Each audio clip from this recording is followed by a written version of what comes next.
Hello, everyone. Thank you for joining us for today's webinar, Teaching Sex Ed, 2SLGBTQ plus Inclusive Sex Ed. For your information, all participants' microphones are muted today. If you have any questions, we ask that you please use the Q&A box that's located in the bottom center of your Zoom Windows taskbar to ask those questions. The chat box is also available if you have any comments or technical support questions during the presentation. My name is Savannah Holt. I'm the Sexual and Reproductive Health Program Coordinator with the Saskatchewan Prevention Institute. The Prevention Institute is a provincial nonprofit organization that's located in Saskatoon and on treaty lands 2, 4, 5, 6, 8, and 10 in the homeland of the Métis Nation. We affirm our commitment to reconciliation through our work with the communities we serve. Our organizational focus is to reduce disabling conditions in children using primary prevention methods. We raise awareness by providing training, information, and resources based on current best evidence. We believe that all children, regardless of ability, have the right to the best physical, social, and emotional health possible. We work in a variety of areas, including fetal alcohol spectrum disorder prevention, maternal and infant health, early childhood mental health, child injury prevention, child traffic safety, parenting, and sexual and reproductive health. One focus of the Sexual and Reproductive Health Program is to provide evidence-based information on sexual and reproductive health that is accessible to health educators and is supportive of the people they work with. Research shows that when young queer identifying people are affirmed and supported by their schools, families, and communities, their overall health outcomes are improved, and there's a reduction in risk-associated behaviors that might lead to a variety of poor health and social outcomes. And that includes outcomes related to STI rates, unintended pregnancy, and unhealthy relationships. Inclusive, comprehensive sexuality education is a key strategy in ensuring all young people receive the information, motivation, and behavioral skills they need to make healthier, empowered choices. It's now my pleasure to introduce our speaker for today. Natalya Mason is a sexual health educator and social worker in Saskatoon. She holds a Bachelor of Arts in Psychology from the University of Saskatchewan with a minor in Women's and Gender Studies and a Bachelor of Social Work from the University of Regina. In addition to completing a postgraduate certificate in sexual health at the University of Alberta, she also recently completed her master's degree in Women's, Gender, and Sexuality Studies at the University of Saskatchewan, where her graduate work focused on reducing social and emotional barriers to condom use for adolescent girls. Natalya is extremely passionate about sexual health and currently works as the Education and Outreach Coordinator at Saskatoon Sexual Health. She's a lifelong member of the Girl Guides of Canada, serves on the board of directors for Out Saskatoon, and is a dedicated advocate for social justice and reproductive rights. Thank you so much for joining us today, Natalya. No problem, literal, so it's a pleasure. Let's get these slides up here for everyone. You can see those, hey? Okay, so thanks, Savannah, for sharing that bio. I have one on the next slide, but it's the exact same thing. Whoa, I guess there's cool effects in this. The main thing that I just want to point out is that I'm joining you today from Saskatoon, which is Treaty 6 territory and the homeland of the Métis. So I'm very, very grateful to be here and to be able to do some of this work when we're talking about gender identity, sexual orientation. It's really important to note that a lot of those ideas around gender and around sexual orientation are colonial constructs, and that the people who have occupied this territory before us had many diversities in orientation and identity. And so part of this work is to also dismantle some of those systems so that we can make sure that everyone gets to live and lead their fullest and happiest lives.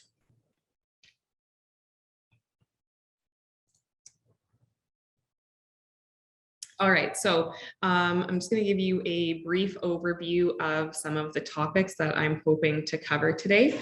I am a very casual presenter, so I'm definitely going to be keeping an eye on the chat and also on the Q&A. If you have any questions that you want to ask, please feel free to interrupt me. I'm more than willing to answer those questions as we move through the content of today's presentation. We're going to start by talking a little bit about language. We're going to do an overview of some important terminology for these conversations around gender identity, sexual orientation. I know that sometimes that information is just going to be like a review for lots of people. I'm sure that some people are already familiar, but I do think it's worthwhile just so we can make sure that we're on the same page as we move through our conversation. We are also going to look at some data and research that's available on queer inclusive sex ed and what that tells us about what's currently happening and what needs to be happening. We're going to talk about inclusive sex ed just kind of as an idea what it is, what it looks like. We'll talk about some tips towards the end for making sure that your classroom is inclusive to all students. And then at the end, I will provide any resources that I've kind of mentioned throughout the presentation. And in addition to that, I'll take questions at the end as well. So just starting off with a quick dictionary review of some language that's certainly going to come up throughout the presentation. The first word being prejudice. Prejudice is an unjustified or incorrect attitude, usually negative towards an individual based solely on their membership of a social group. Discrimination is the behavior or actions usually negative towards an individual or group of people, especially on the basis of sex, race, or social class. And obviously that's going to be coming up in our conversation today as well. Oppression, the systematic subjugation of one social group by a more powerful group for social, economic, or political benefit. Marginalization. Marginalization or social exclusion is the treatment of a person or a group as peripheral or unimportant. It often includes the denial of rights, resources, and social supports. And I think that that's going to be a really big theme just in terms of the sex ed that's currently taught in Saskatchewan, certainly, but most places in Canada as well. And then the last piece there is intersectionality, a framework for conceptualizing a person, group of people, or social problem as affected by a number of simultaneous discriminations or disadvantages. And I think I forgot to say this in my bio, but when I'm talking about intersectionality, I always like to use my own identity to kind of get into that idea and why it's so critical to understand. Intersectionality was coined by Kimberly Crenshaw, and it was meant to address the fact that people, depending on their specific belonging to social groups, might face multiple oppressions at the same time. And so she was actually really specifically talking about Black women in her original work. So just the idea that Black women have experiences that are different from other people, other women specifically because they are Black, and are different from Black men because they are women. And so that's something that applies to me as a Black woman. My experiences are different from other women. And in addition to that, I am also queer myself. So my experience in the world is different because I'm a woman, because I'm Black, and because I'm queer. And I'm not going to be moving too much into any kind of conversation around other intersections of identity. Myself and a colleague, Delilah, actually did a webinar this year, I don't know, fairly recently. That should be available through the Prevention Institute's YouTube account as well. That's on anti-racist sex ed. So those intersections, they all kind of like each deserve their own moment in the spotlight. So if you're curious about that, you could definitely check it out. I also want to start with a quick note on language. There are lots of different words, lots of different terminology that's used to talk about the queer community. You've probably seen LGBT used, lesbian, gay, bisexual, transgender, or 2SLGBTQ+, the 2S standing for TwoSpirit, to acknowledge some of those Indigenous identities that I was kind of referring to before, GSD, which is gender and sexual diversity. Even throughout this presentation, I'm not using one specific term all the time. I kind of went with whatever the researchers were using in their research or whatever it might be. I think it's just really important to recognize that language evolves, and in the queer community, that's something that happens really, really rapidly. So if you're talking about a specific group of people, if you're talking about the experiences of bisexual women, for example, then it's important to say bisexual women, because that helps us to speak kind of most accurately to the population that we're talking about. But the most important thing out of all of that is to just use the language that the people that you're working with feel comfortable with. And I'll get into that a little bit more as we move through some of these different identity terms. Okay, wow, there's really going to be transitions on every slide. Sorry about that. So this is a list of identities that are based on gender. And again, I'm sure that some of this is familiar to some of you and some of it might not be, and that's great. That's why we're here, so that we have the opportunity to kind of think a little bit more critically about some of these identities. So the first one on the list is woman, a person, regardless of whether or not they're transgender or cisgender, who is a woman. Typically, she or her pronouns are used for people who identify as women, like myself. The next one is man, a person, regardless of being transgender or cisgender, who is a man. Typically, he, him pronouns are used for men. The next one is non-binary, a person whose gender doesn't fit within the gender binary. So in contemporary North American society, we tend to understand gender to exist on a binary, which means that it has woman on one side and man on the other side. Now, some people are going to have an identity that might not fit either of those, and they might consider themselves to be somewhere in between male and female, or somewhere in between masculine and feminine. They might have an androgynous identity, so they might choose to identify as like gender fluid or gender nonconforming. Someone who's non-binary might find themselves somewhere in the middle of that binary, or they might be like, that binary does nothing for me. I exist somewhere outside in another realm. The next word that we have is cisgender. And so cisgender is probably the word out of all of these that you're least familiar with. And that doesn't happen by accident. When we're having this conversation about gender identity and sexual orientation, we're inherently also having a conversation about power and privilege. And power often maintains itself by staying invisible. And so cisgender is the identity that we would use to talk about someone who's assigned sex at birth fits with what their gender identity is. So if when you were born, the doctor looked at you and said, congratulations, this is a baby girl. And as you grew up, you felt comfortable with the label of girl, you felt comfortable with that role in society, that identity, then that means that you're cisgender. A lot of times when we have conversations about gender identity, or just like really any differing identities, we make it seem like it's a them problem. So like the only people that have gender identities are people who are trans or non-binary. That's just not factual. Everyone has a gender identity. For most of us, it feels validating when people recognize and respect our gender identities. So cisgender is a term that you would use essentially, like if you're not transgender, is one way of kind of looking at that. And then the last one there is transgender. So a person whose gender is different than the gender that they were assigned at birth. This is a tool that's from Action Canada for Sexual Health and Rights. I really love Action Canada and the work that they do. There's a variety of different graphics that have kind of been created to help people understand gender identity and to understand sexual orientation. And I'm going to show you a couple of them.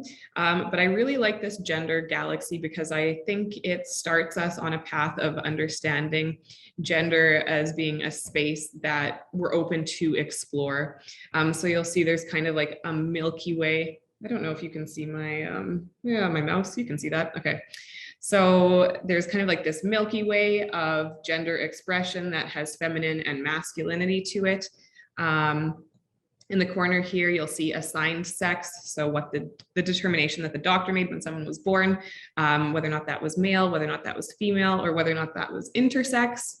I actually just left a classroom of like grade 11, 12 students, and we spent a whole bunch of time talking about intersex identities and the fact that often we present it as like science is really straightforward and really black and white, and that the only sex that exists is male and female, but we know that that's not the case, and that there are lots of people who, for different biological reasons, are born somewhere kind of like in between male and female. And so if someone's in between male and female, then they are intersex.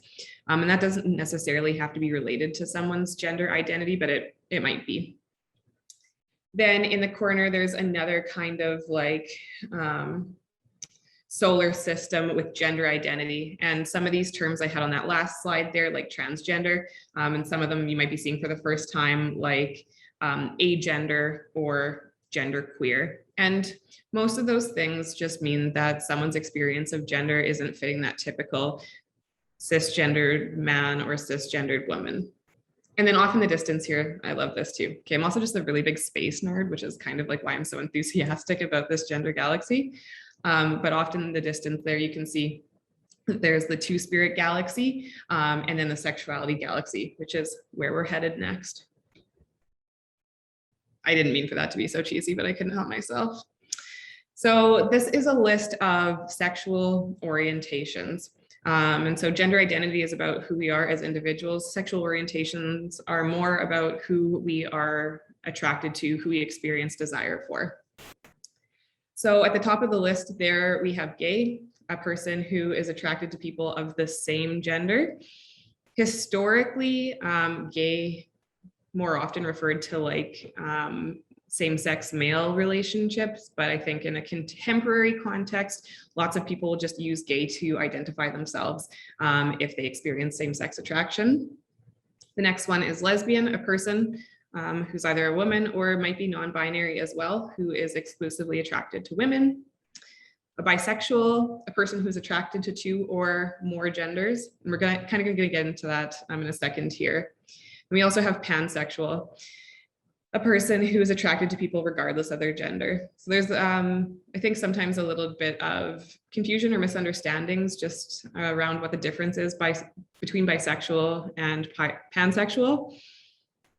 I think that historically people thought that bisexual meant two, meaning two genders. So you were only attracted to men, or you're only attracted to men and women and not people of other genders. I think this is very much up to the person who holds the identity, but I think that bisexual can just like equally be used for people who are attracted to someone regardless of gender identity, but just kind of like paying attention to the fact that there's multiple gender identities, then the language of pansexual has become a little bit more common. And that's just to acknowledge the fact that there are a multitude of different gender identities and that people are experiencing attraction regardless of what someone else's gender identity is. And at the bottom there, we have asexual. So a person who experiences little to no sexual attraction or desire to others. I also forgot to put heterosexual on this list, but someone who's attracted to people of the opposite sex or opposite gender to them. So there's also a sexuality galaxy here. And we were just kind of in the realm of sexual orientation over here. So we saw some of the identities like bisexual, like I've mentioned, heterosexual. Some of this other stuff might seem new, like gray asexual, or somebody being polysexual. So pan means all, poly means many, and bi sometimes means two, sometimes means many. In the corner here, we have romantic orientations. And this gets separated out sometimes as well for people, but sexual attraction and desire is kind of one thing. Romantic orientation, romantic attraction can be a totally different thing. So some people might experience sexual attraction to many different genders, but only experience romantic attraction towards one gender. And so you can see things like queer platonic on here, polyamorous, aromantic, demi-romantic, and all those kind of just like speak to the way that people experience romantic attraction. And in the corner there, we have the TwoSpirit galaxy. I don't think that they've made the TwoSpirit galaxy into like its own galaxy yet, but I would really, really love to see that. I think that would be super interesting to make a mental note to send them a message. There's also a couple of umbrella terms that are used quite commonly when we are talking about the 2SLGBTQ+ community. So one of those terms is queer, which refers to any individual who feels outside the norm of sexual or gender identity. Queer is meant to be an inclusive term, so it's an umbrella. It's kind of like a catch-all for these experiences. I think that one of the most important things to note, though, is that historically, queer is an incredibly complex term. In the past, it's been used as a slur, as a pejorative. So a lot of people, especially those who belong to some of the older generations of LGBTQ people, don't necessarily identify with that term and might feel harmed by it. So it is really important to pay attention to like who you're talking to and what kind of language you're using. I use queer for myself, but I totally respect the fact that other people might not choose to use that.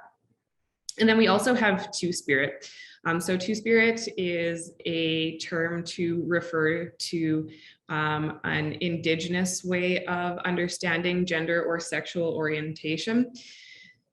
TwoSpirit's a contemporary term that was kind of like developed in the 1990s, but it's used to refer to the fact that many different Indigenous communities throughout Canada and North America have had third genders or like non-binary identities that kind of exist between masculine and feminine, whatever that might be, or have been accepting of different sexual orientations. So depending on the group or the community that you're talking about, they wouldn't have historically used the word TwoSpirit. They likely would have had their own specific term to speak about those kinds of identities and an understanding of what that is.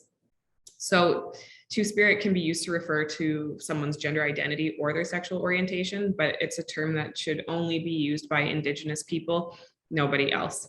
And Out Saskatoon actually has a really fantastic workshop called TwoSpirit 101, and they delve into the kind of historical aspects of TwoSpirit identities. It's a really, really awesome webinar. So if you are interested in that topic, I would encourage you to give them a follow so that you can catch it the next time it's offered. This is actually a resource that Out Saskatoon has developed that's called the Identity Pal, and it's just a tool to either help people understand some of those nuances of identity that I've been talking about, or to have conversations with students. I'm sure that you've seen other iterations of a similar kind of idea. The one that was most common and kind of like first on the scene was one called the genderbread man. The trouble with the genderbread man was that it was actually produced by a cisgender man, so not necessarily somebody who actually has like direct experience with gender identity in that specific way. And so the genderbread man has been updated a number of times, but depending on the audience, it's not necessarily always going to be the most appropriate. There's also another one that's the gender unicorn. And this one, the Identity Pal, was just Out Saskatoon's kind of response to those sorts of resources. And because we are nonprofit besties with Out Saskatoon, we actually share a building. That's where I am right now. I like to be able to use their resource as well. Also, I will send the slides to Savannah to share all of this with everyone. So no need to like be drawing a really quick sketch of the Identity Pal in your notebook right now. You'll have access to this after.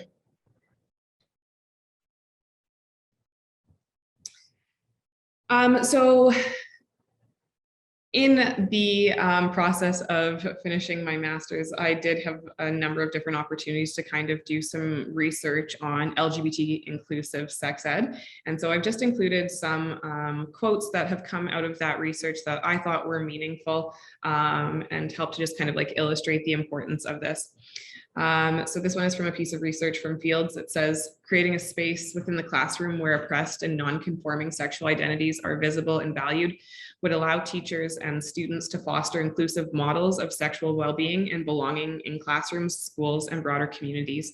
And I think that Savannah kind of alluded to this at the beginning of the presentation, but comprehensive sexual health education is a like truly life-changing concept for young people that helps them to make empowered and informed decisions about their lives and about their futures. And high quality sex ed, like specifically comprehensive sexuality education, also has the capacity to reduce things like bullying for trans or other queer students in classrooms and in schools. So this information is really valuable, both from like a sexual health protective vantage, in that it'll help to reduce, you know, the instances of STIs and that kind of thing, but it's also protective to queer students because it reduces like discrimination and prejudice that they might be experiencing in the classroom. So these lessons have the capacity to be really, really powerful and meaningful for young people in their lives. These are just some statistics on LGBTQ populations in Canada for young people, just to kind of give you a better idea of like what's happening, where we're at.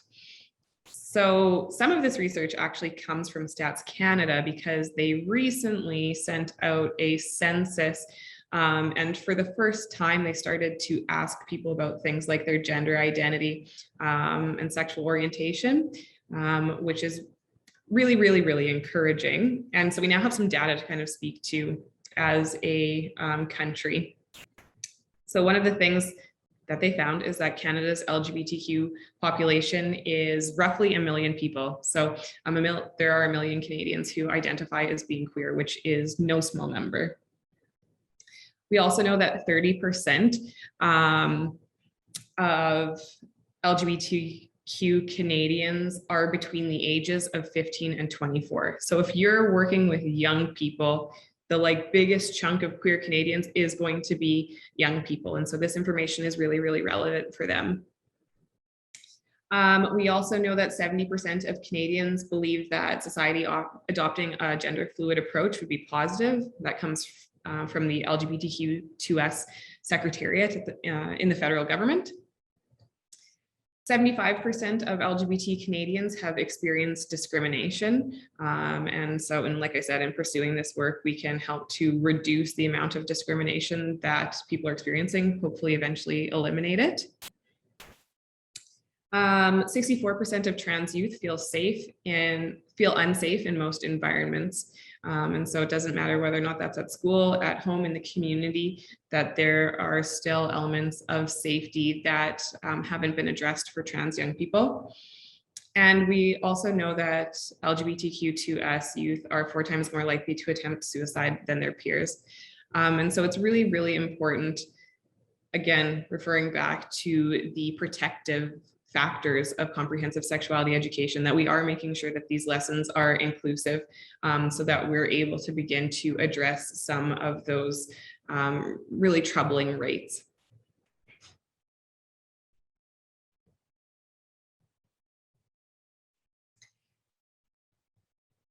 I'm not going to get into it in this particular presentation, and I think that there's actually a different webinar from also earlier this year on sexuality education, where I talk a little bit about abstinence only education. But I just do want to emphasize that research has found that abstinence only education is problematic for students in the classroom, regardless of their sexual orientation or their gender identity, but is particularly harmful towards LGBTQ people. So this is just from another piece of research that says abstinence only until marriage sexuality education has helped to create and maintain the injustices perpetrated on LGBTQ people and others who violate the marital heterosexuality imperative. In addition, the focus on reproductive biology and negative health consequences has denied all students a balanced understanding of sexuality, pleasure and danger, intimacy, self-exploration, and the biology, culture, and psychology of sexuality.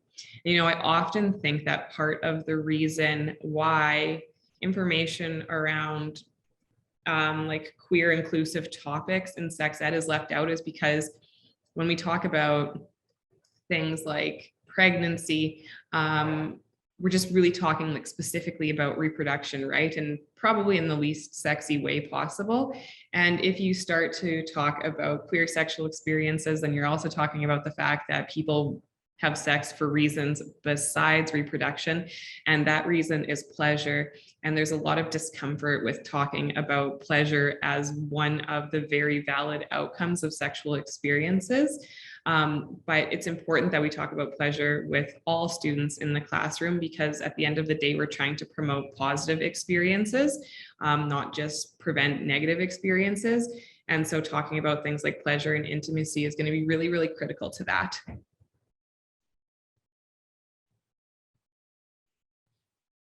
There was a study conducted in British Columbia in 2007 on the experiences of LGBTQ students. And I think the students were between the ages, between the grades of 7 and 12. And so the study found that those students had higher rates of psychological and social difficulties, and I've kind of already touched on some of that. They were more likely to be sexually experienced. So yeah, higher likelihood of them having already engaged in some form of sexual behaviors. They were more likely to have been pregnant or gotten pregnant. There's actually a lot of, I shouldn't say a lot of research, but there's been research done on bisexual women really specifically, and they often have the poorest health outcomes related to sexuality out of any other population. So like really high pregnancy rates, really high STI rates, really high like sexual violence, sexual assault rates, that kind of thing. And so that's where we need to pull in that idea of intersectionality, right? Because there's something really specific that's happening there because of both their gender identity and also their sexual orientation. We also, in that study, found that the LGBTQ students were more likely to engage in high HIV risk activities. Now, I'm sharing these statistics because I think it's important to recognize that there is a lot of adversity for young people, especially if they're queer, especially if we're not providing them with adequate sexual health information. But that being said, I don't want to pathologize those experiences or put any blame on the students themselves. It's just an important component of the experience for us to kind of understand and to pay attention to. So this is from PHAC. It's a little bit dated, but I like the quote. So I'll read it to you, and then I'm going to talk a little bit just about some new resources that are available and have been updated from, not exactly from PHAC, but I'll get there. So this says, inclusive and affirming supports are critical and should be provided for all youth and adults, regardless of their sexual orientation and gender identity. Providing sexual health education is applicable to individual needs. Providing sexual health education applicable to individual needs is one essential step in ensuring quality care and inclusive service to an often invisible and underserved minority in Canadian society. So that's more than 10 years old. Sorry, I can't do math. And in the time since then, PHAC has updated this document. So the Public Health Agency of Canada used to produce a document called the Canadian Guidelines for Sexual Health Education. And in recent years, they essentially decided to pass the torch on that specific document to an organization that's called CCAN, or the Sex Information Education Council of Canada. So the Canadian Guidelines for Sexual Health Education were pretty old and were in desperate need of an update. And fortunately, someone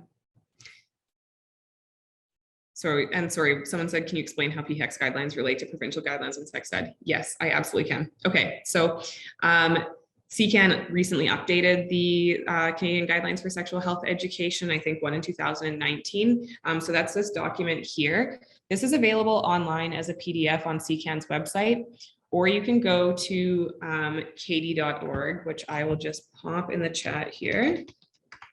And Katie will ship you like physical copies of this document, and they'll let you order like 10. So if you want to get one for everyone in your office or everyone at your school, like by all means do that. What the Canadian Guidelines for Sexual Health Education essentially do are they distill international best practice standards from UNESCO. It's called the Technical Guidance on Sexuality Education. It's like a massive, 500-page document. So they distill that into guidelines basically for practice in Canada. So the relationship between the PHAC guidelines and the provincial guidelines really varies depending on where you are in the country. A couple of years ago, we did some research on just like the different sexual health curricula that exist in Canada, and they're quite varied. I know that in Saskatchewan, I have tried to kind of like tie all of the benchmarks that are in the CCAN guidelines to the curricular outcomes that are in the health education curriculum. And it's not possible to do that in a way that's super neat and tidy, partially because the information is being introduced at a different suggested age in the guidelines than it might be in the curriculum. But that being said, I know that teachers often do have flexibility. And so the majority that I have worked with have just gone with what the best practice standard is, and done their best to kind of like make that relevant to their curricular outcomes at the time as well. It's a really good question. And honestly, I think that like a really important next step for all of the provinces who are going to be updating their sexual health curriculum is to make sure that what they have in the curriculum meets best practice standards globally. And then they also came out with this. And so I have them listed in the resources for this presentation as two separate documents because it's the versions from like 2010 or something like that. But CCAN also just put out these questions and answers. And so there's a whole section here on like gender identity, sexual orientation, that kind of thing. So this is a really valuable resource as well. Same thing, you can get it on the Katie website, or you can get it, order from Katie for a physical copy, or you can get it on CCAN's website.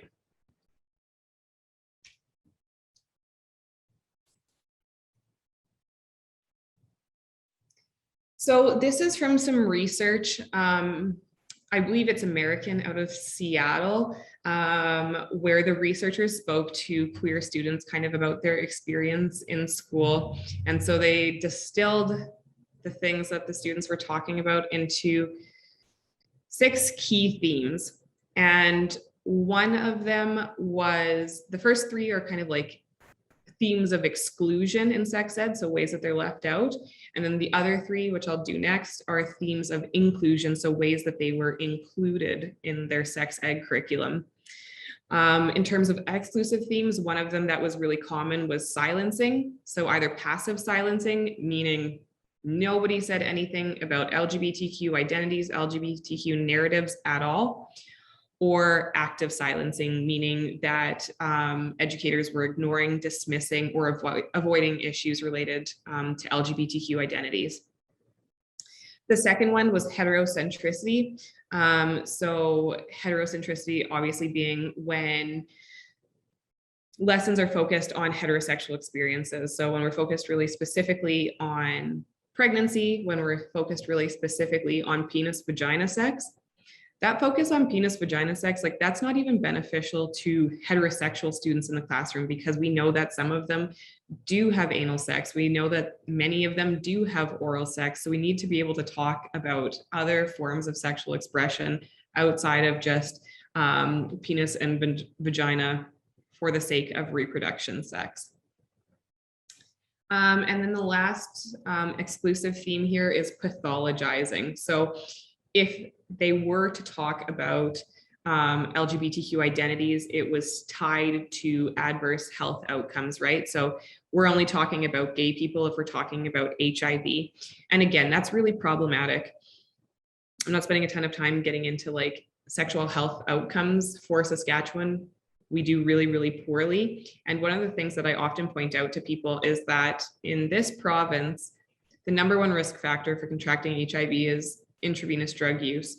But the second largest risk factor under that is heterosexual sex. So that idea that only gay men get HIV is really inaccurate, and it's really, really inaccurate in Saskatchewan. So I think that it's important that we're also careful about the ways that we talk about queerness in these conversations, because we do always run the risk of pathologizing young people.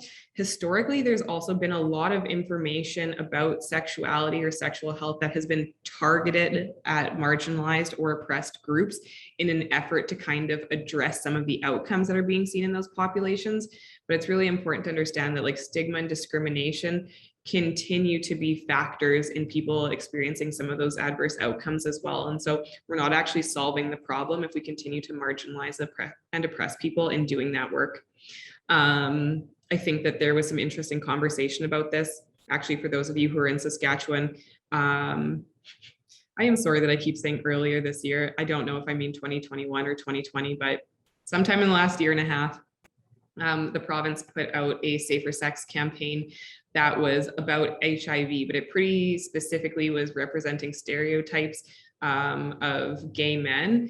And that was really problematic messaging, especially kind of like referring back to those risk factors that I was talking about, but also just an inability to understand how harmful those stereotypes can be. So those conversations are always going to be really, really nuanced. I'm not saying that there's an easy path forward, but I do think it's important that we involve people in those kinds of conversations so that we're putting out information that's engaging and accessible. Okay, so for the inclusive themes, when queer identities are actually being included in these conversations, we saw things like token acknowledgement. So educators doing the bare minimum to acknowledge LGBTQ issues, either by just like throwing the name of an LGBT population in there, vaguely referencing gay men, or by including statistics on queerness. And the students in this particular research study indicated that this was only ever used to speak about sexual orientation and never about gender identity. Some of the students found that their teachers were willing to engage in these conversations, but only outside of the classrooms. So they didn't speak to the issues in class with the rest of the students, but they would provide students with information and resources if they were approached outside of class. And then the third, and obviously kind of like the best outcome out of all of these, was that some students did have teachers who practiced full inclusion, which meant that the lessons were fully inclusive to LGBT identities and discourses in their teaching.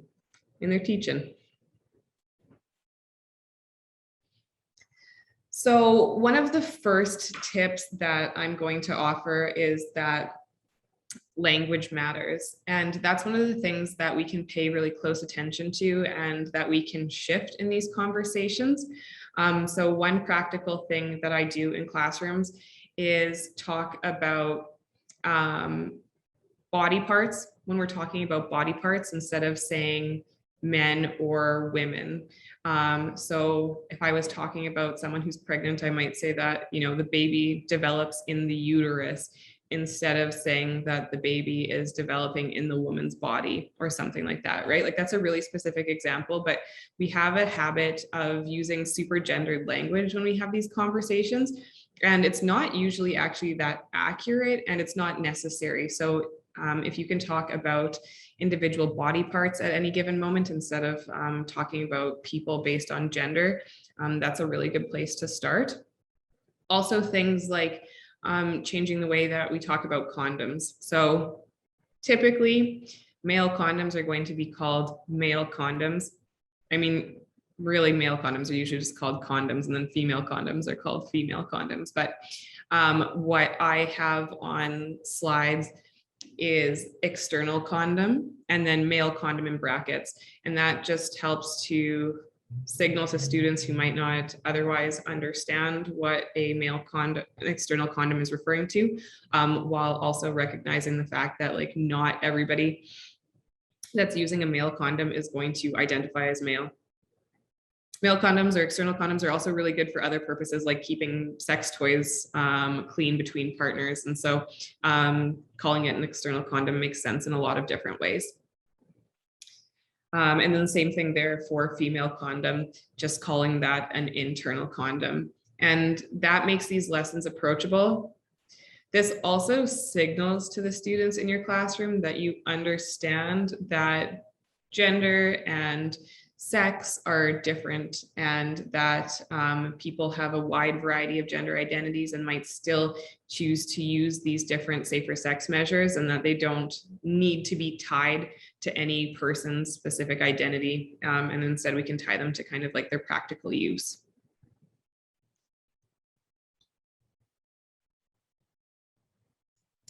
It's also really important to kind of consider the representation that you are using in the classroom. Inclusive sex ed should consider the experiences of all the students in the room. So students should be able to see themselves and their identities reflected in resources that they're handed or in any videos that they watch. I make a specific effort. I know like the one video that I used to teach about consent has one heterosexual couple and then two queer couples in it. And I really like that video because it's a good explanation of what consent is, but also because it signals to all of the students in the room that I understand that people have lots of different sexual orientations, and that even in a queer relationship, we need to be able to talk about things like consent, and that that's not just a problem or a concern of heterosexuality exclusively. We have Saskatoon Sexual Health has resources on our website. If you just go to saskatoonsexualhealth.ca/resources. You can access them there. And all of those resources include different role play scenarios. And so in all of our role play scenarios, we've made sure that there are people of different orientations or identities through the different examples, just so that people have options for resources that are going to be inclusive. Also means that we should be having conversations about things like stigma and discrimination, and the impacts of gender and sexuality on health. It's also really important that young people feel included, valued, and respected by their teachers and by their peers. I think that representation is one of the easiest ways to kind of start these conversations, because we can just look at the materials that we're using and ensure that they're reflective of a number of different identities. And that in and of itself will kind of start that conversation and will get the ball rolling.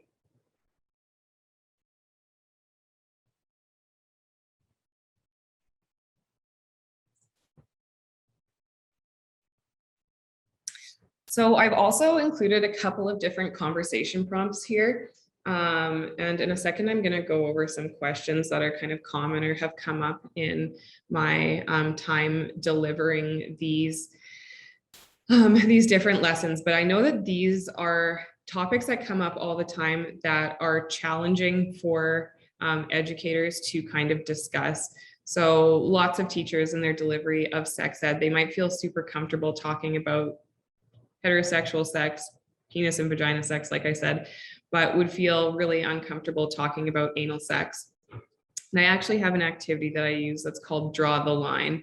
And in this activity, you have students tell you all of the different activities that could happen between not touching and then unprotected sex. So they kind of move through like kissing, holding hands, feeling each other up over the clothes, under the clothes, oral sex, and they move their way through kind of like all of the different experiences that somebody might be able to have. And this activity is fun because it's an opportunity to talk about risk in terms of like STIs and pregnancy, but it's also an opportunity to talk about intimacy. So I'll often say like, okay, well, holding hands might be something that someone wouldn't consider to be super intimate, but then if you were queer and you weren't out, holding hands with somebody in public might be actually like really, really intimate, right? And so depending on the circumstances, depending on the context, intimacy is going to look different for different people. And so at the end of the activity, I always have protected sex. And I'll always say to them, when I say protected sex, I'm using the World Health Organization's definition of sex. And that means protected vaginal intercourse or protected anal intercourse.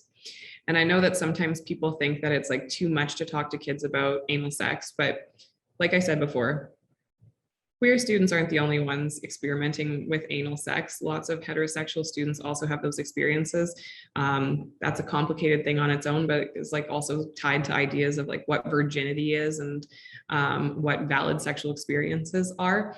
But it's also really important to remember that if you have queer students in the room and anal sex might be one of the two sexual experiences that they have over the course of their life, then they do need this information as well. So there's a tendency sometimes to kind of see anal sex as something that's like more intimate or more risky than vaginal sex. At the end of the day, it's not necessarily more intimate. That really is going to be dependent on the person. And it shouldn't be riskier either. I might take that as an opportunity to kind of talk about like the fact that vaginas produce their own lubrication, but a rectum doesn't. So it's important to use lube, talking about like what lube is safe to use with what kind of condoms. But it is really important to include all of those different forms of sexual expression, even if it's something that makes us uncomfortable. I mean, the more you have the conversation, the more used to it you'll become. But it's really important that we aren't demonizing any of these behaviors, that we're treating them as normal and acceptable, and just making sure that young people have all of the information that they need to make decisions for themselves. Talking about things like tribadism or scissoring. The word tribadism comes from the Greek to rub, but that's a sex act that might occur between two people who both have vulvas. And so the risk of transmission from one person with a vulva to the next tends to be pretty low, but this is something that I do get questions about quite often. And so it's just another opportunity to talk about like genital to genital contact and where we might run the risk of STIs or STIs being transmitted and what we can do to kind of mitigate some of that risk. Dental dams. This is my favorite. I'm going to find the article for you all, but there's a really good article in The Atlantic about dental dams and like why nobody uses them. And dental dams are kind of like a bit of a joke amidst sexual health educators, because it's one of those things that you might tell young people to use, but you know that like at the end of the day, they're probably not using them. And that's not true. I've definitely worked with kids who've used dental dams in the past. You're not familiar with what dental dams are. If you're sitting here saying, what's a dental dam? You're not the only one. Every time I bring dental dams up to kids, they're like, what's a dental dam? Dental dams have an interesting history. They are quite literally just like the dental dam that your dentists use when they're filling a cavity. In the 80s, at the onset of the AIDS epidemic, there were options for gay men to protect themselves against HIV, right? Because condoms were something that was readily available. But there were a lot of queer women who felt like they didn't have options to protect themselves against these infections. And so people started using dental dams like from the dentist. Now, today, dental dams are actually like made for sex. And so we have them at the office, we give them away for free. And they are essentially just like placed over the outside of the vulva. You can put lube on one side to make things feel more pleasurable. And it just helps to prevent the transmission of STIs kind of like orally, vaginally. So yeah, the question is often like, what is the purpose of dental dams, right? Like they're kind of a burden. They're hard to find. Like you have to hold them with your hands, which means that you don't have any other options for what you do with your hands. But if people aren't choosing to use them for safer sex practices, I think that one of the biggest benefits about dental dams is just that it opens up a conversation for like young queer women, people with vulvas, to talk about safer sex practices within their relationships, because you can go an entire sex ed lesson without providing any information that's specifically relevant to like queer women or you know, anybody who has a vulva, because so much of the conversation is going to be focused on condoms as the only prevention method. So I think that they're a really, really valuable kind of just like beacon or a clue towards the fact that there are also considerations for queer people and how they kind of practice safer sex. I'll also use it as an opportunity to just kind of talk about like testing or being fluid bonded with a partner, which means that you both kind of like agree to not have other partners and you know each other's STI status. So you don't have to be worried about STIs for that particular reason. I also love dental dams because it's a really great opportunity to talk about pleasure. So if someone is using a dental dam, it's because oral sex is being performed. Oral sex isn't about reproduction. Oral sex is about pleasure. So that also signals to everybody else in the classroom that there are different sexual acts that are meant to be pleasurable, and that those are things that are perfectly fine to engage in as well. I'll find the link to that Atlantic article and post it in the chat. Also having conversations about things like hormones. I often, and you'll see this in SSH's birth control slide deck, I like to spend some time talking with students about hormones because I think there's a lot of misunderstandings about hormones, about the biology of sex and how all of that stuff works. And so I'll use talking about hormones kind of in the introduction to talking about birth control and like how birth control works specifically. Then I also use that to talk about the fact that everybody has all 3 sex hormones in their body. Everybody has estrogen, everybody has testosterone, everybody has progesterone, and talk about the way that society kind of like approaches issues related to hormones. So a lot of the time when I start by talking about hormones in relationship to birth control, then I spend a little bit of time talking about hormones in relationship to athletic performance and the Olympics and people being barred from participation because of their hormonal levels. And I think that all starts really interesting conversations for students and gives them something to consider, just even in terms of like how we classify things like gender and sex. And someone said that you can also make a dental dam from an external condom. Absolutely true. All you have to do is snip the tip of the condom off, because we're not using it for birth control anymore, so that doesn't matter. Then you'll have like an open ring. If you cut that ring open, you can unroll it, and that'll make a dental dam in a pinch. In the past, people used to also use saran wrap, but I don't know. It's actually kind of interesting because there's not really, okay, this is a whole thing, but I'm gonna get into it anyhow. So there is a company that produced these like latex underwear that they essentially were marketing as something for oral sex, but they kind of like marketed it from a perspective of like vaginas being unclean, which wasn't my favorite. And part of the reason that they marketed them that way was because they couldn't say that they were effective at preventing STI transmission, because there wasn't really any way to, yeah, thanks Taryn, my laurels, that name, so funny. There wasn't any way to kind of like test whether or not they were effective at preventing STI transmission. So I'm gonna assume that the same is true for dental dams, and that there's not gonna be any hard data on whether or not they actually are effective at prevention.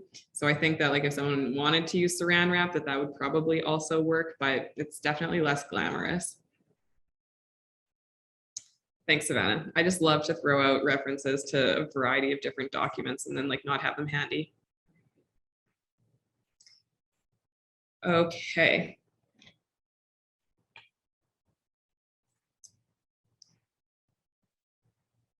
So these are just some examples of questions that I've gotten in classrooms that were questions related to orientation or related to identity or related to queer sex, just to kind of give some of you an idea of like what comes up and what we deal with, what you might have to be prepared to answer.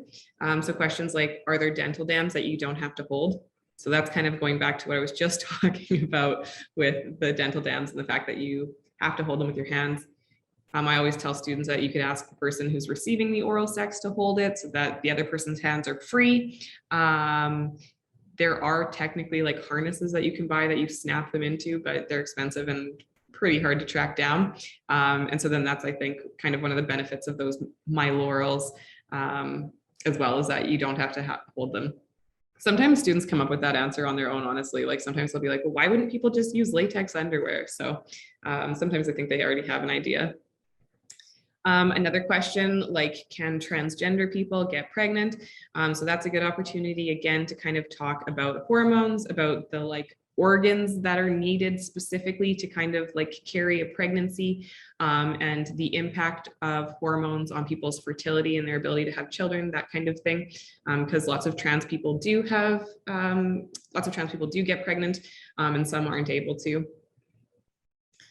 This is a particularly thoughtful one that I really liked. So what do you call the person that you're dating if they are non-binary? So if you kind of recognize that boyfriend and girlfriend don't necessarily fit that person's identity, At the beginning of all of my relationship presentations, I always start by asking them about different kinds of relationships that they have in their lives. And then eventually one of them will say reluctantly, like romantic or sexual relationships. And then I always say, yeah, exactly. Romantic relationships, boyfriends, girlfriends, day friends, those relationships with people that, you know, we have crushes on or feelings for, whatever it might be. And again, that's just like a little nugget that I'm tossing out there at the beginning of a presentation to like signal to the class that like, yeah, I get it. I see you. Some of you are non-binary. Some of you aren't straight. This lesson is also for you. This lesson is not just about pregnancy. Another really thoughtful question. My boyfriend turned out to be trans and is a girl, and I still love them. So does that make me gay? So young people are wrestling with really, really tough questions, right? And I don't have a perfect answer for that kind of question, but I think it's a really good opportunity to talk about gender identity. It's a really good opportunity to talk about sexual orientation. It's a really good opportunity to talk about like social constructs and the way that we box ourselves into specific categories in society, and the fact that like most of the time those categories don't fit our experiences very well. And to just like kind of work through some of those questions of identity. One of the things that I will always say is really critical about teaching sex ed is that nobody expects you to be an expert. You don't have to have the answer to all of these different questions. But what makes you an effective sex ed teacher is your willingness to engage in the topic and to have the conversation. And you can always say to a young person that asks a question that you maybe don't know the answer to, like, hey, that's a really good question. I actually don't know the answer. I'm going to find out and we can come back to this later. And then just make sure that you actually do come back to it when you have the opportunity, so that you can show that, you know, like you're reliable and that you can kind of be trusted and depended upon. And then another question, can two girls give each other STIs? This one comes up a lot as well. It's a really interesting conversation kind of just around transmission and transmission risk. A lot of times transmission risk is kind of tied to exposure. And so how much time someone's body spends exposed to any specific infection. And so it is true that for two cisgender girls, the risk of transmitting STIs is significantly lower than it might be for people in other types of like sexual partnerships, but it does still happen occasionally. And so I think that that's an important opportunity to kind of get into that conversation and to talk about some of those things so that young people do feel equipped to take care of themselves and their bodies.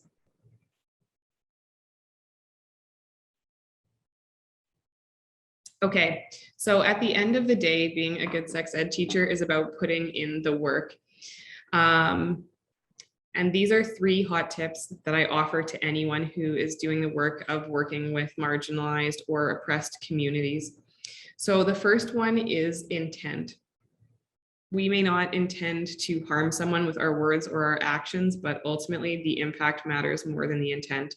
There are a lot of people who do things with good intentions that have like really harmful or hurtful impacts.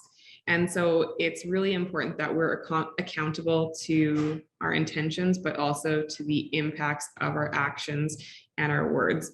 Sometimes feel like in society, there's a really big disconnect between those two things. And people think that it's enough to just be well-meaning. And, you know, most of the time we start out from a place that's well-meaning, but we also have to be accountable to our actions. The next one is impact. We all make mistakes. That's a fact of life and a fact of being human. What matters is how we react when a mistake is made. So if you have caused harm, whether or not you did that on purpose, how are you going to be accountable to your behavior? How are you going to be accountable to your words or to your actions to make sure that that harm doesn't continue and that the solution, that situation actually does have a solution in the end? And then the last piece here is calling yourself out. And this is something that is easy, but hard. So it's hard because as humans, we have a tendency to feel really ashamed when we've made mistakes, to feel embarrassed. And so we're often really reluctant to kind of own up to our mistakes. However, it's also really easy to say, I'm sorry, I got that wrong. And when you call yourself out, you are demonstrating to the people around you that you've made a mistake, and you're also kind of demonstrating accountability, right? Like anybody can mess up, anybody can make a mistake. This is how you deal with it.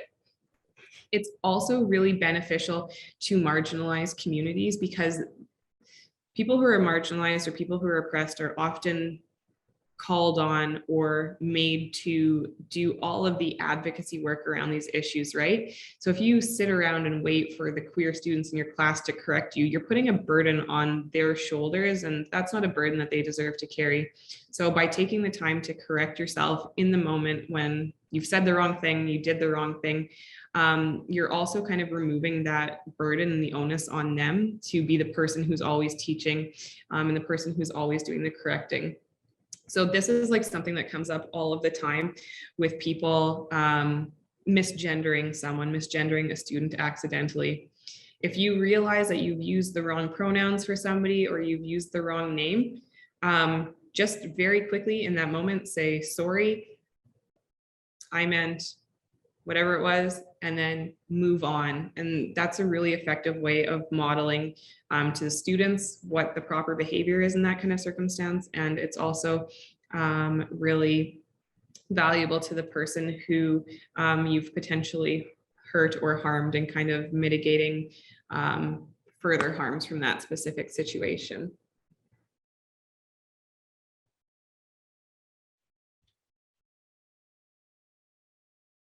Okay, so this is kind of the bottom line, and I'm winding up towards the end of my presentation here. So if you've got questions, make sure that you pop those into the question box. It doesn't even have to be questions specifically about today's topic. If there's anything else that you're curious about, I'd do my best to answer that as well. Bottom line, you're going to have queer students in your class, even if they aren't out yet at school or to you. Like I said before, that statistic is that 30% of the queer population in Canada is between the ages of 15 and 24. So very high likelihood that you are working with students who are queer. Inclusion is really important for making all of those students feel welcome and included. So we don't just wait until we know that we've got one queer kid in the class to start like targeting some of this information to be LGBTQ inclusive. It should be that way right from the start, every single time, regardless of who you think is in your classroom. Inclusive lessons are more engaging and effective. I've kind of mentioned different examples throughout today, but these lessons are important for all students in the classroom, regardless of what their sexual orientation or their gender identity is. And so we want to make sure that we're talking about pleasure, right? We want to talk about sex outside of reproduction. We want to talk about like respect in relationships, and having these conversations that are inclusive of queer perspectives is going to make those come up a little bit more naturally. We're going to remember to pay attention to, your language, to the language that we're using, and also to the materials that we're using, making sure that they are representative. And we kind of said this before, but like when we're looking for representation, it's important that we're offering representation and not stereotypes. And so we should be seeing a diversity of faces. We should be seeing a diversity of backgrounds, that kind of thing. And then the last piece there is provide opportunities for students to engage anonymously. So particularly if you have students in the classroom who aren't out yet, having an opportunity to engage anonymously is going to make sure that they can get the information that they need safely. So I always recommend that people have a question box when they're doing these kinds of lessons. It's beneficial for all the students just in terms of asking questions that they might be too embarrassed to ask out loud, but also in particular situations where they might be like outing themselves if they ask a particular question. This is kind of like tangentially related, but when I'm in classrooms, sometimes, because I teach in like phys ed or health, and those two classes are normally gendered at most schools in Saskatoon specifically. And so when I can, I like to combine the male and female phys ed classes because it provides more of a veil, if that makes sense, to students who might be queer. Because if you've just got a group of girls in the classroom and one of them wants to ask a question about like sex with a girl, then it becomes more apparent than one of them is queer. So I find that by having like all of the different students, regardless of their gender, in one room, that it provides just like kind of more anonymity, if that makes sense, for them to ask questions.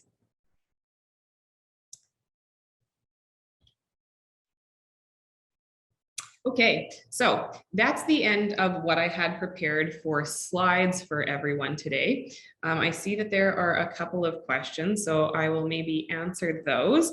And like I said, if anything else comes up, happy to answer that as well. Also just going to throw up, oh, hi, Savannah. I'm going to throw up some of the resources that I mentioned here. CCAN questions and answers, sexual orientation, questions and answers, gender identity, Canadian guidelines for sexual health education. Out Saskatoon is a resource in Saskatoon, but they are pretty much like a provincial organization in the fact that they will support people regardless of where they are.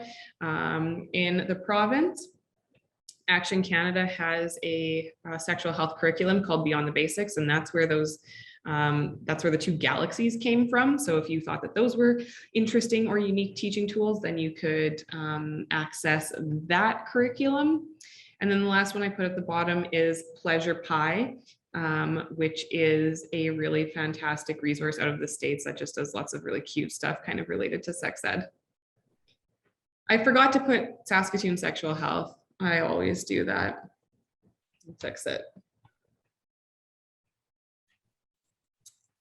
Thank you so much, Natalya. We will be sharing a list of all of those resources as well in the follow-up email and more. So that's fun. Love resources. Okay. Sorry, I'm just fixing this right now. In action. Okay. Do you want to read the questions or do you want me to? I can read them. Yeah. So our first question, what advice do you have for teachers who aren't sure if they should disclose their sexual orientation to students? There's often fear that it would be inappropriate.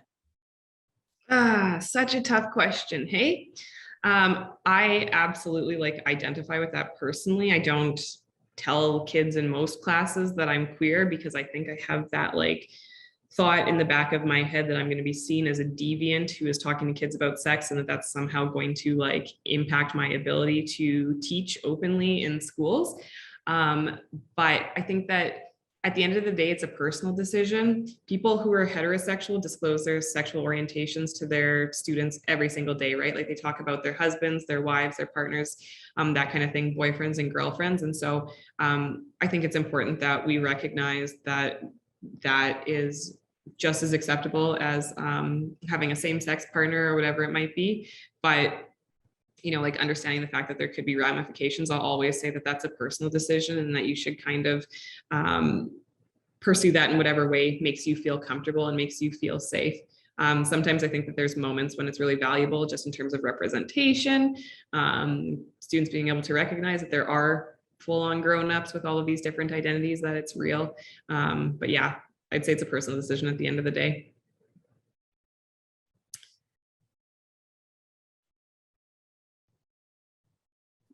Thanks, I'm muted. There was a question in the chat that I want to ask before I lose track of it. Is there an across the board, more general term to address all people, all genders prior to knowing someone? As not everyone is comfortable with disclosing their pronouns.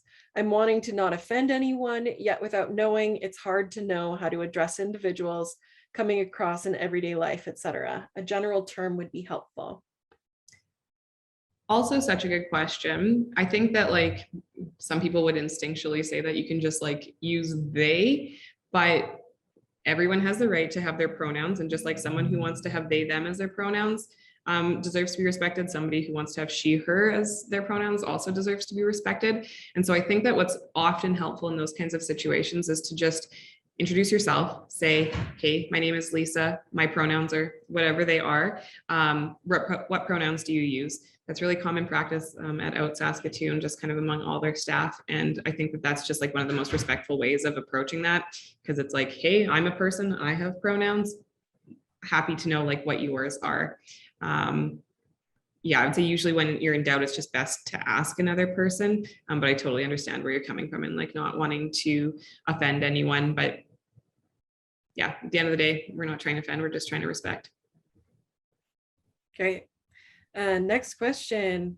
I'm a Catholic youth minister, but I would like to be more inclusive and respectful to everyone. Are there resources to help prepare myself for any situations? Also, how to be an ally in a very not welcoming environment? First of all, like kudos to you for being willing to engage in those conversations. I know that that's, yeah, obviously not the easiest environment. Any of the resources that I've like suggested today, I think are really valuable. I'm actually kind of wondering, just let me look here. One of the things that the CCAN guidelines does is like talk about all of the different settings and all of the different people who are kind of responsible in the delivery of information related to sexuality. And so I wouldn't be surprised if they actually did include like religious institutions in this, because that is where lots of young people do learn about sex from. I also, and this is just a random suggestion, the United Church, I think, has a curriculum that's called OWL, or Our Whole Lives. That's kind of like a faith-based sex education curriculum that I've heard lots of really, really good things about. And so I think that that maybe could be helpful. I will see if I can pull up some links to that information, because I think, yeah, that would be a good starting point. I don't know a ton like off the top of my head that's kind of like faith-based, but I'll like do a little bit of research after we're done here and include that in the email that Savannah sends out after. Thank you. What are some of your favorite books or websites that you like to use with students in the classroom? Okay, so the number one website that I use most often is a resource out of America. And it's called amaze.org, and they have videos on everything related to like sex and sexuality for young people. So they have videos on disability, they have videos on sexting, they have videos on porn, they have videos on sexual orientation, they have videos on gender identity. So like across the board, I love Amaze. They're super, super reliable for really good resources. I mean, I'm going to like promote Saskatoon Sexual Health resources. That's on our website under the resource section, we have slideshows and lesson plans and all of that. And those slideshows and lesson plans are literally what I use in the classroom day to day. And so I actually do rely on our own resources most often. And it was important to us that that was available to teachers everywhere. So that's all on our website as well. And I don't actually use too many books with students in classrooms, but there's a couple of books that are by Corey Silverberg. One of them is called What Makes a Baby, and then one of them is called Sex is a Funny Word. Ah, yes, thank you. Just ready to go. And those are really good, inclusive books on reproduction, kind of like where do babies come from, acknowledging that not all babies are from when a man loves a woman very, very much. And then Sex is a Funny Word is more for kind of like older students who are starting to go through puberty and that kind of thing. So those would be some of my recommendations for sure.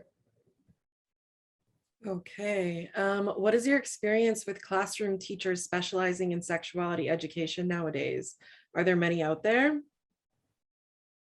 I don't know. You know, I have one teacher that I kind of work with often in Saskatoon who is actually my teacher. So hi, Ms. Cooper, if you're watching this. And I know that she did some like specific education around sexuality education, but most of the time when I talk to like, because I will present to students in education and they haven't had much of an opportunity to spend time learning about sexuality education. So I don't think that that's a super common experience. However, if anybody was interested in that and specializing a little bit further, the program that I did through the University of Alberta, it's a postgraduate certificate in sexual health, is really specifically kind of like targeted at people who do education in sexual health. And so there's only 4 classes that you have to take for that. It's pretty painless. I did mine over like the course of 2 years, maybe. One of the classes is specifically on sexual health education, kind of like in a classroom setting. And I found that to be really valuable if anyone's looking for kind of some like professional development opportunities. Nice. I have a question as well. So there's a lot of, we know, very conservative communities in Saskatchewan. So how can educators better advocate for both inclusivity and comprehensiveness in sexual health education for their students if they're met with any pushback from parents or administration? Such an interesting question. So I think it was CCAN. They did some research on just kind of like parent responsiveness to sex ed. And this idea that like sex ed is super, super contentious is actually like mostly a myth. They surveyed parents kind of like across the country. And in Saskatchewan specifically, like more than, I'm gonna get the statistic wrong, I'm underplaying it though. Like more than 80% of parents in Saskatchewan were in favor of their students learning sex ed in schools. So the idea that parents are opposed to sex ed actually isn't reflective of what's happening on the ground. But I have totally been in those communities where there is just this like sense of discomfort with the sex ed curriculum, any of these topics. And the number 2 things, okay, I shouldn't say how many numbers I'm going to say because I have a couple of things, but the things that I always focus on is number 1, it is a literal human right for students to have access to sexual health education. If you are not teaching sex ed in your school, you're committing a human rights violation. And so like paying attention to human rights. Second thing I'm always going to emphasize is that sex ed is protective and preventative. And so like all of the data that's out there, all of the research shows us that kids who receive high quality comprehensive sex ed will wait longer to have sex for the first time. When they do have sex, they're less likely to experience any of those negative outcomes that people are so concerned about. On the other hand, abstinence only education is not going to delay people's sexual debut. It's not going to reduce their likelihood of getting STIs or getting pregnant. And so if we actually, like, even if you're talking about kids who are like religious, let's say that they're Catholic, right? And the hope is that they won't have sex until they get married. They still need the skills that are taught in sex ed to be able to negotiate those kinds of conversations with partners in the future. So for all students, regardless of what their background is, regardless of what their intentions for the future are, these lessons are critical for both their health and really, like, at the end of the day, their safety. So I'm always going to talk about prevention, protection, and also human rights. Yeah, thank you. It's always that very loud vocal minority. And I think kind of bringing that perspective and grounding it can help you advocate in those situations. Perfect answer. Okay, anything else that you want to share or discuss before we finish up for today? There's one last question here. It says, before you go into classrooms to teach, how do you inform parents of the content? Have you run into any issues with pushback or concerns from parents? And if so, what topics?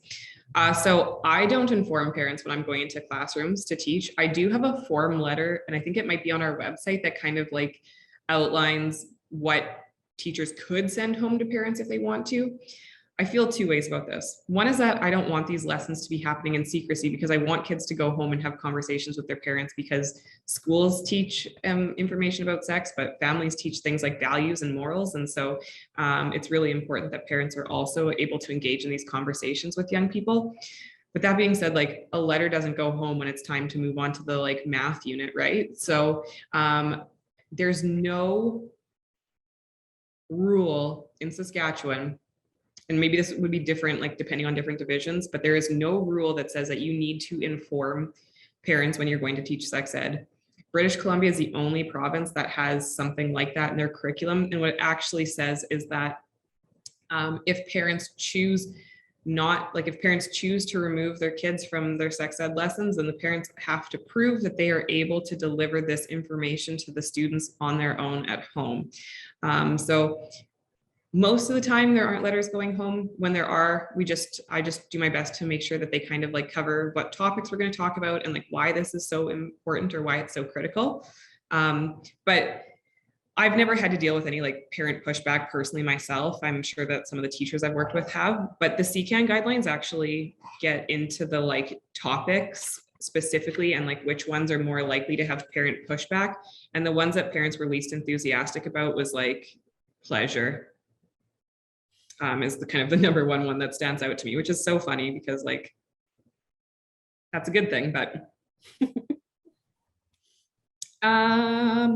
yeah, one more question. So what is a good answer to give parents who ask why their kids should attend a sex ed talk? Their concern is that it is the parent's job to teach sex ed. So very related to what you just mentioned, but maybe.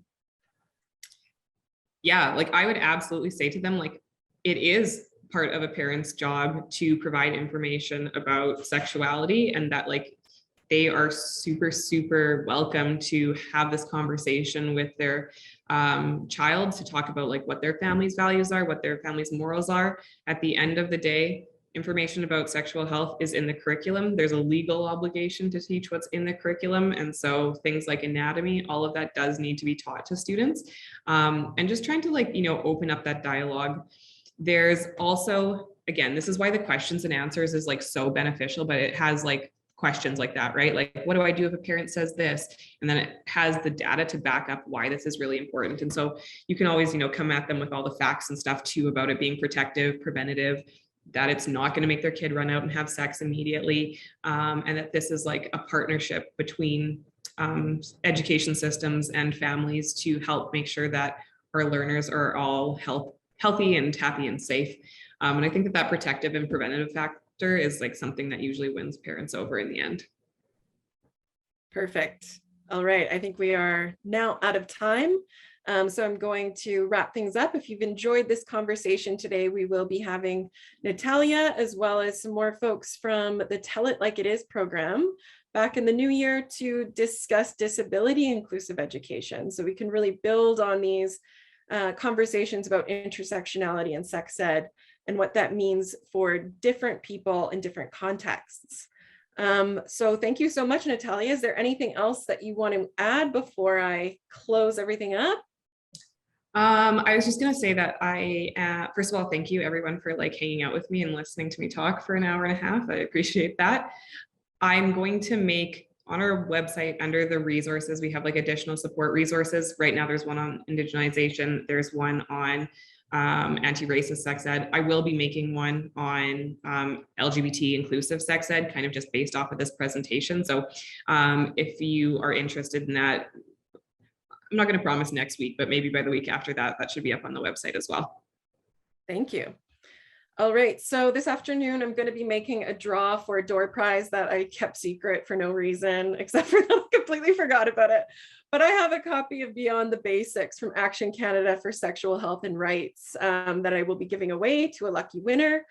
When you close this window, you'll be directed to a link where you can complete a short survey evaluation of this session. Completing these evaluations really helps us create programming and resources that supports you in your work and gives you what you need to do the jobs that you need to do or want to do, whichever it is. So we appreciate the time that it takes to complete them. Thank you everyone for joining us this afternoon, and we hope to see you back again for the next session. Thank you.